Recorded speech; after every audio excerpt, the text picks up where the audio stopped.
खबरों का lunch box. नमस्कार, रेडियो मनी 9 पर आपका बहुत बहुत स्वागत है। मैं हूं आपके साथ अभिषेक गुप्ता और आप सुन रहे हैं खबरों का लंच बॉक्स। रिजर्व बैंक ने ब्याज दरों को लेकर किया क्या फैसला? सरकारी बैंक कर्मचारियों पेंशनर्स को लेकर क्या आई बड़ी खबर? गूगल ने प्ले स्टोर से क्यों हटाए 17 लोन ऐप्स? बताएंगे आपको, और इसके अलावा भी होंगी बिजनेस और पर्सनल फाइनेंस से जुड़ी कई और बड़ी खबरें। तो चलिए खोलते हैं खबरों का लंच बॉक्स। भारतीय रिजर्व बैंक यानी कि आरबीआई ने 2 दिन तक चली मॉनेटरी पॉलिसी कमेटी यानी कि एमपीसी की बैठक के बाद शुक्रवार को मौद्रिक नीति का ऐलान कर दिया है। आरबीआई ने ब्याज दरों को 6.5% पर ही बरकरार रखने का फैसला किया है, यानी लोन महंगे नहीं होंगे और आपकी ईएमआई भी नहीं बढ़ेगी। पॉलिसी ऐलानों के बाद आरबीआई गवर्नर शशिकांत दास ने कहा कि महंगाई काबू में आई है, लेकिन काम अभी पूरा नहीं हुआ है। दास ने कहा कि ग्लोबल इकोनॉमी मंदी के संकेत दे रही है। कई केंद्रीय बैंकों ने ब्याज दरों को स्थिर करके रखा हुआ है, लेकिन वैश्विक उथल पुथल के बीच भारतीय इकोनॉमी में मजबूती बनी हुई है। आरबीआई गवर्नर शशिकांत दास ने यूपीआई ट्रांजैक्शन को लेकर भी कई अहम घोषणाएं की हैं। आरबीआई गवर्नर शशिकांत दास ने कहा कि हॉस्पिटल और एजुकेशनल इंस्टीट्यूट्स के हर एक ट्रांजैक्शन के लिए यूपीआई ट्रांजैक्शन लिमिट को 1 लाख से बढ़ाकर 5 लाख किया जा रहा है। इससे शिक्षा और हेल्थ केयर सेक्टर के लिए यूपीआई ट्रांजैक्शन में फायदा मिलेगा। वहीं मॉनेटरी पॉलिसी मीटिंग में रिकरिंग नेचर के पेमेंट के ई मैंडेट में बदलाव करने की सिफारिश की गई है। इसके तहत रिकरिंग ट्रांजैक्शन की यूपीआई लिमिट 1 लाख रुपए प्रति ट्रांजैक्शन तक बढ़ाई जा रही है। ऐसे यूपीआई पेमेंट की सीमा 15,000 रुपए से बढ़ाकर 1 लाख रुपए करने का प्रस्ताव आरबीआई गवर्नर ने किया है।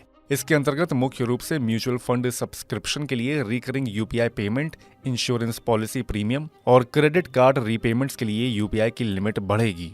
भारतीय रिजर्व बैंक ने 5 कोऑपरेटिव बैंकों के खिलाफ नियमों के उल्लंघन के चलते सख्त कार्रवाई की है। इनमें से उत्तर प्रदेश के एक बैंक का लाइसेंस रद्द कर दिया गया है। साथ ही 4 बैंकों पर जुर्माना लगाया गया है। आरबीआई ने यूपी के सीतापुर स्थित अर्बन कोऑपरेटिव बैंक का लाइसेंस रद्द किया है। आरबीआई के मुताबिक बैंक के पास ना तो संचालन के लिए पर्याप्त पूंजी बची है, ना ही उसकी कमाई की उम्मीद नजर आ रही थी। आरबीआई ने 4 कोऑपरेटिव बैंकों पर भी जुर्माना लगाया है। इनमें राजश्री शाहू सहकारी बैंक, प्राथमिक शिक्षा सहकारी बैंक, पाटन कोऑपरेटिव बैंक और डिस्ट्रिक्ट सेंट्रल बैंक का नाम शामिल है। इनमें से 3 पर 1-1 लाख रुपए और एक कोऑपरेटिव बैंक पर 10,000 रुपए का जुर्माना लगाया गया है। वहीं अब सरकारी बैंक कर्मचारियों के लिए खुशखबरी है। इंडियन बैंक एसोसिएशन यानी कि आईबीए और यूनियनों की सरकारी कर्मचारियों की सैलरी बढ़ाने के लिए वेतन समझौते पर रजामंदी बन गई है। भारतीय बैंक संघ और यूनियंस में 5 सालों के लिए 17% सैलरी रिवीजन करने पर सहमति बन गई है। ये वेतन बढ़ोतरी 1 नवंबर 2022 से पेंडिंग थी और इसके लिए एमओयू भी साइन हो गया है। वेतन समझौते पर हस्ताक्षर के तहत जो लाभ मिलेंगे, उनमें 1 नवंबर 2022 से 17% वेतन बढ़ोतरी लागू होगी। इसमें बेसिक प्लस डीए पर 3% लोडिंग का लाभ मिलेगा। पेंशन रिवीजन के साथ साथ 5 डेज वर्किंग का नियम लागू होगा। अब ये मामला वित्त मंत्रालय के पाले में है। खोलते हैं लंच बॉक्स का अगला डब्बा। टेक जायंट गूगल ने प्ले स्टोर से लोन देने वाले 17 ऐप्स को रिमूव कर दिया है। ये ऐप यूजर्स के साथ फ्रॉड कर रहे थे। इनमें स्पाई मैलवेयर पाया गया है। साइबर सिक्योरिटी फर्म ESET की एक रिसर्च रिपोर्ट में पता चला है कि धोखाधड़ी करने वाले कई instant loan apps Android users को टारगेट कर रहे हैं। रिपोर्ट में 18 ऐप की पहचान की गई थी।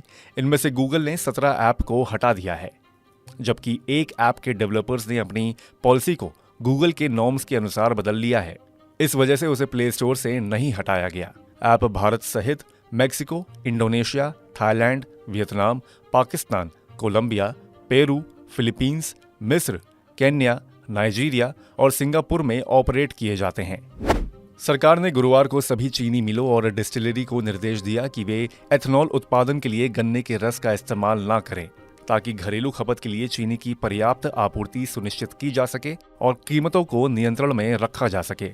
हालांकि खाद्य मंत्रालय ने सभी चीनी मिलों और डिस्टिलरी के प्रबंध निदेशकों और मुख्य कार्यकारी अधिकारियों को लिखे एक पत्र में कहा है कि बी हैवी शीरे से ऑल मार्केटिंग कंपनीज को एथनॉल की आपूर्ति जारी रहेगी।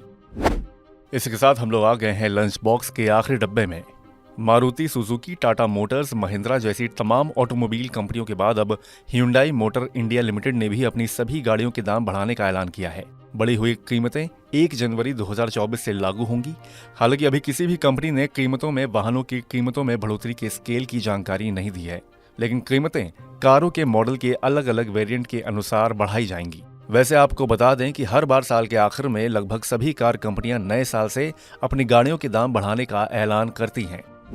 तो इसी के साथ बंद करते हैं खबरों के लंच बॉक्स को। उम्मीद है कि इसमें पेश की गई खबरें आपको पसंद आई होंगी। अगर ऐसा है तो हमें कमेंट करके जरूर बताएं। बाकी बिजनेस और पर्सनल फाइनेंस से जुड़ी और खबरों के लिए सुनते रहिए रेडियो मनी 9 और डाउनलोड कर लीजिए हमारे मनी 9 ऐप को। हमेशा की तरह मैं हूं आपके साथ अभिषेक गुप्ता। अभी लेता हूं विदा। धन्यवाद। खबरों का लंच बॉक्स।